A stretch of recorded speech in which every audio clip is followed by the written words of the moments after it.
am about to do something either really awesome or really stupid. This is my $200 and some odd Thermarest Xtherm Max. I love it. It's large, it's rectangular, and it's really, really warm for the weight. It is the warmest one for the weight that they have. It is an amazing, amazing mat, but it only comes in one size. 6 feet, well, it comes in two sizes, 6 feet tall and 6 feet 7. So this is getting cut down. It is about 1 pound 1 ounce or 1 pound 4 ounces, I can't remember. And to be honest, I don't use the foot part. The foot part gets in the way anyway. I always put my feet up on my pack. I have a big butt. Being on a mat, it's just more comfortable with my feet up on my pack. Plus, for security reasons, people can't come in and steal your pack if your feet are on it without you waking up. So I pretty much always sleep on my pack. And I don't use pillows, so I don't need extra length. I don't need it to go smaller than the 3/4 length because I just wanted to go from my head to my knees. And I measured, it's almost exactly 47 inches. So I'm gonna cut this down. I've seen a couple other videos cut down similar pads.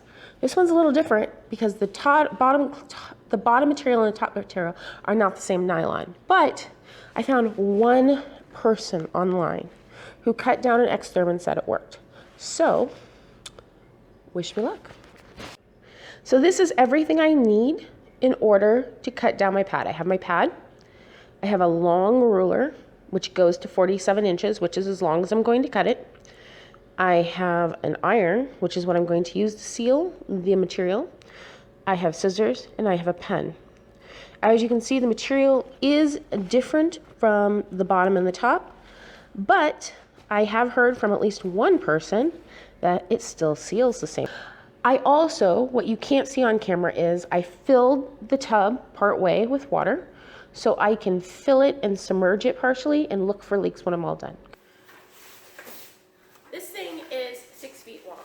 I don't need 6 feet. I actually could probably go shorter than 47 inches, but I'm going to go to 47 and see. It's going to be about an inch shorter than that because of the inch to inflate it, so it'll work.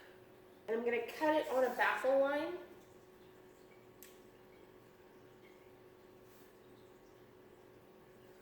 Just so I get a straight line, and it ends up being 46 and a half inches. It ends up not being quite 47 inches. Okay, now it's time to cut into the mat. This really is the scariest part, but it's only a mat. I cut mid-baffle. So you see there's a top, and then there's this middle part, and then here's the bottom. So what I'm going to do is actually use this to test my iron to make sure it's hot enough. And this one,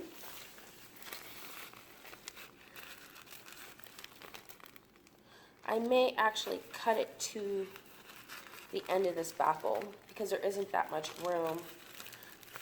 See, the inner part, the only part that's going to seal is this top layer and this top layer. And so I need to cut down to where it's sealed, which is about the halfway point, so that I have empty space, and then I will cut out what's in the between. Just like to an inch, so that I have an inch to seal.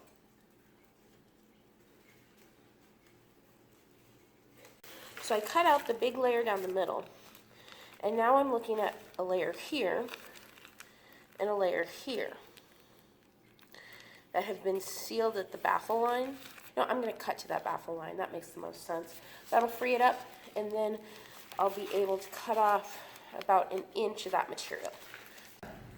I have tested the sealing properties on the spare piece, and it's sealed perfectly. It literally almost looks like it came from the factory like this.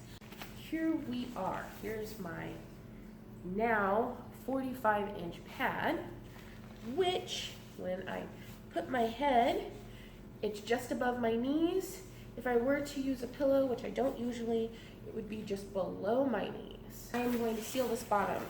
The last video that I watched said to start from the center and seal out. So that's what I am going to do. It seemed to seal fine, but I want to make sure that I get it nice and all the way to the edges. And as he said, if you're going to have a leak, you want it on the edges, because then it's easy to just put like a little line of sealant on those edges. But based on what I tested, with a little bit of massaging, you don't really need that. Just make sure everything's nice and straight and clean, and it appears so. So I'm going to try to get it as even as possible, because it feels like the inside of this is sticky, and I don't want that on the inside of an iron that is not mine. So let's not ruin my friend's iron. We've been friends for 15 years. Let's not stop being friends over an iron. That would be stupid. So I have this on the hottest temperature that's not steam. And that seemed to work best.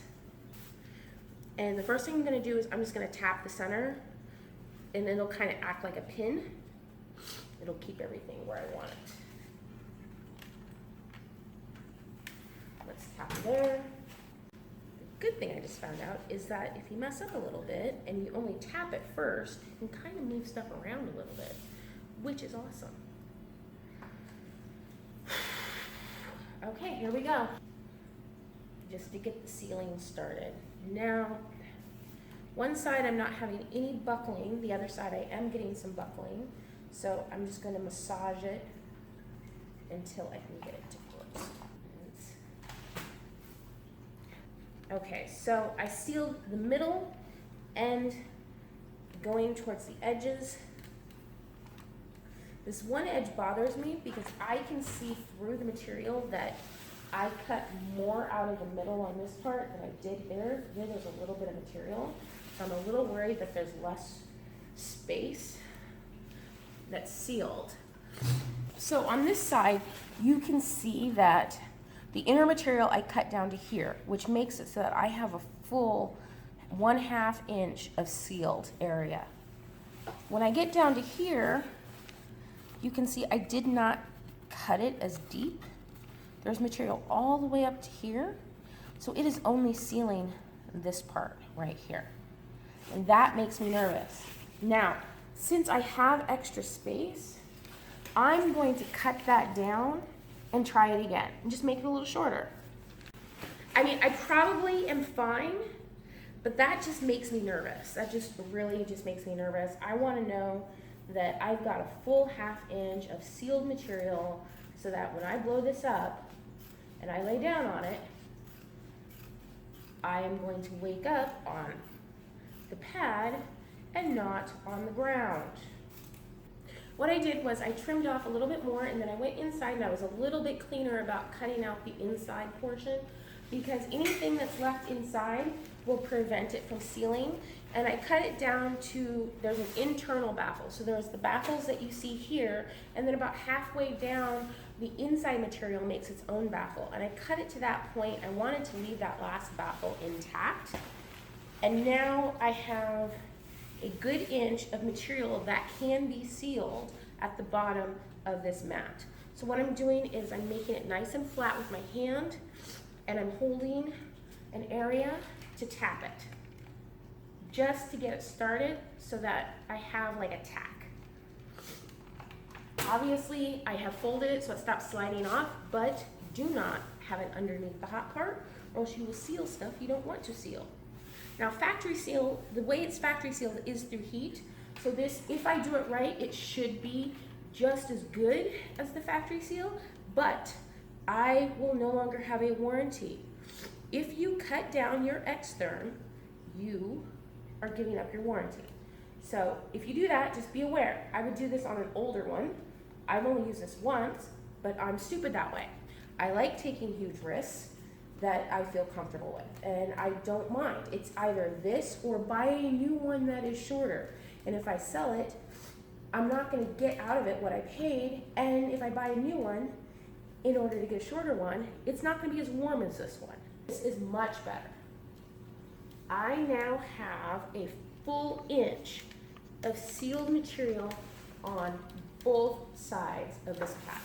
So far it looks like it's sealed, but we won't know until I submerge the end and look for bubbles. Tiny bubbles.